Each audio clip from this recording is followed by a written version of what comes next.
It is a true pleasure to welcome you to Ethiopia. Today, we have decided to elevate our relationship from historic relationship to strategic relationship between Ethiopia and India. Our two countries share over thousands of years of connection through trade, diplomacy, education, culture, and even in our food and traditions. These ties continue to shape a deep friendship, collaboration, and mutual respect between our people. We also appreciate your consistent message that Africa's priorities must lead the partnership. These kinds of dignified, respectful message for Africa is very important, Mr. Prime Minister. Keep pushing. That is the type of message we're expecting from all our trusted friends. This aligns fully with Ethiopia's development paths and African-owned, African-led, and African-defined. Mr. Prime Minister, today we meet with a clear focus to shape a modern partnership grounded in sovereignty, self-reliance, and practical cooperation. Our cooperation is rooted in equality and South-South solidarity. We see strong alignment between our homegrown philosophy.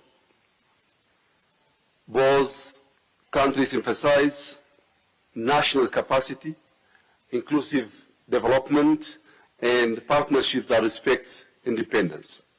Mr. Prime Minister, our economy, Ethiopian economy, is performing strongly. Last year, we grew 9.2%, and this year we're expecting 10.3% GDP growth. Besides GDP growth, our FDI inflow is also rising big time, and India is a leading source for our FDI. We have more than 615 Indian companies which is investing in Ethiopia. This all gives our cooperation a strong foundation of trust. I think our decision today that we elevate our historic relationship to strategic relationship is the right decision. Mr. Prime Minister, it's a great joy to have you here in Ethiopia. Thank you very much for visiting us. I hope in the next session we're going to discuss some specific issues. Thank you, Mr. Prime Minister.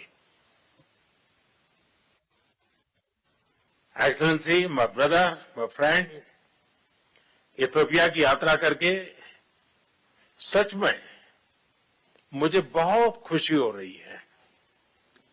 ये Ethiopia का मेरा पहला दौरा है, लेकिन यहाँ कदम रखते ही मुझे अपनेपन और गहरी आत्मीयता का उसका बहुत गहरा अनुभव हुआ है।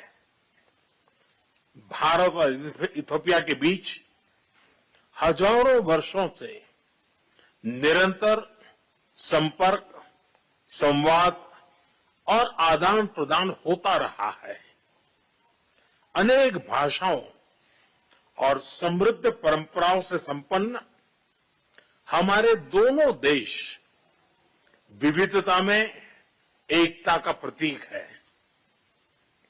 दोनों देश शांति और मानव कल्याण के प्रति प्रतिबद्ध लोकतांत्रिक शक्तियां हैं।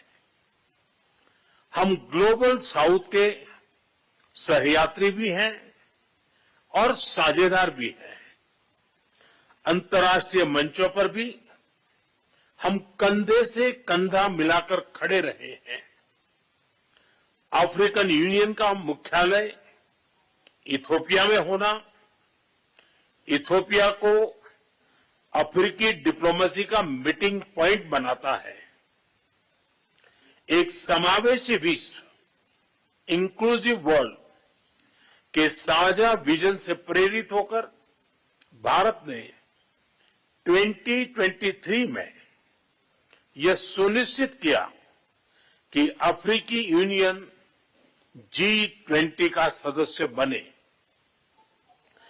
इन्हीं सभी पहलुओं को ध्यान में रखते हुए आज हम भारत इथोपिया संबंधों को स्ट्रेटेजिक पार्टनरशिप पर उस स्तर पर ले जा रहे हैं।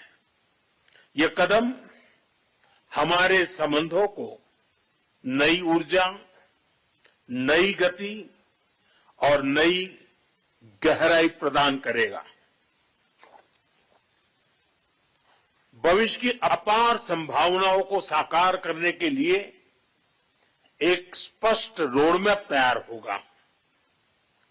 आज हमें हमारे सहयोग के प्रमुख आयामों जैसे economy, innovation, technology, defence, health, capacity building और मल्टीलेटरल कोऑपरेशन पर विचार विमर्श करने का मौका मिला। मुझे खुशी है कि आज हमने भारत में इथोपिया के लिए स्टूडेंट स्कॉलरशिप को डबल करने का निर्णय लिया है। एक्सेलेंसी, पहलगाम आतंकी हमले पर आपकी संवेदनाओं और आतंकवाद के विरुद्ध हमारी लड़ाई में आपके समर्थन के लिए आपका बहुत बहुत आभार। और आतंकवाद के खिलाफ हमारी लड़ाई में मित्र देशों का साथ होना ये बहुत ही मायने रखता है। एक बार फिर मैं आपका, मेरा और मेरे डेलीगेशन का इतना भव्य स्वागत करने के लिए हृदय से बहुत बहुत आभार व्यक्त करता हूं।